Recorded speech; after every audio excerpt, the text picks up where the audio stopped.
믿음으로 듣는 예수님의 비유 8번째 시간입니다. 이번 시간에는 잃은 아들의 비유의 의미를 함께 배우고자 합니다. 우리가 본문에서 주목해야 할 대상은 아들을 잃어버렸다가 다시 찾은 아버지입니다. 아버지의 재산을 탕진하고 돌아온 둘째 아들을 여전히 사랑하는 아버지의 마음을 통해 성령의 세미한 음성을 들을 수 있어야 합니다. 큰아들은 아버지를 이해하지 못합니다. 다시 돌아온 동생도 밉지만 그런 동생을 위해 잔치를 베풀어 주시는 아버지를 이해하지 못합니다. 어쩌면 큰아들은 자기 동생보다 아버지를 더 미워했는지도 모릅니다. 그런데 아버지는 그런 큰아들을 둘째 아들만큼 사랑합니다. 예수님의 비유에 등장하는 아버지는 유대인들이 생각하는 평범한 아버지가 아니었습니다. 예수님 당시 유대 사회에서 아들이 아버지의 재산을 미리 상속받게 해달라고 요청했다고 해서 수용하는 아버지는 없었습니다. 상상할 수 없는 일이었습니다.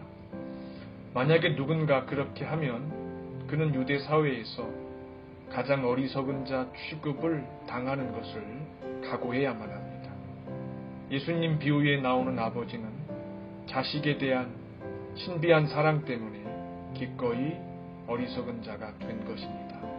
더 나아가 아버지에게서 미리 상속받은 재산을 허비하고 돌아온 페륜화를 여전히 불쌍하게 여기고 아들로 받아주는 것도 당시 유대 사회에서는 있을 수 없는 일이었습니다.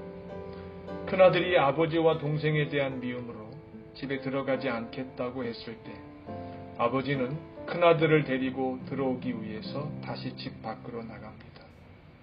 예수님의 비유에 등장하는 이 아버지는 이 땅에서 찾아볼 수 없는 아버지입니다.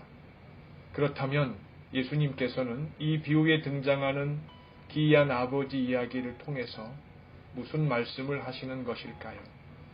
하나님 아버지의 마음을 전하시고자 합니다.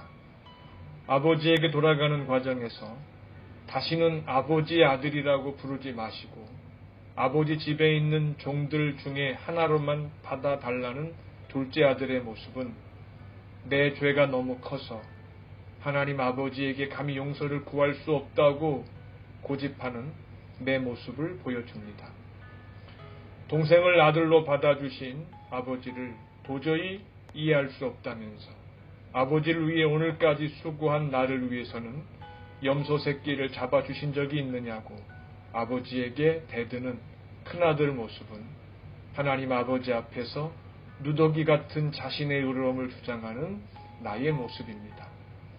하늘에 계시는 하나님 아버지께서는 창세전에 주 예수님 안에서 영생을 주기로 작정한 큰아들과 작은아들과 같은 나를 영원한 아들 삼으시고 아버지 상속자로 삼으신 것을 무한히 기뻐하시고 단 한 번도 후회하시지 않으십니다. 이런 아버지를 사랑하고 섬기고자 할 때 나는 정녕 행복자가 됩니다.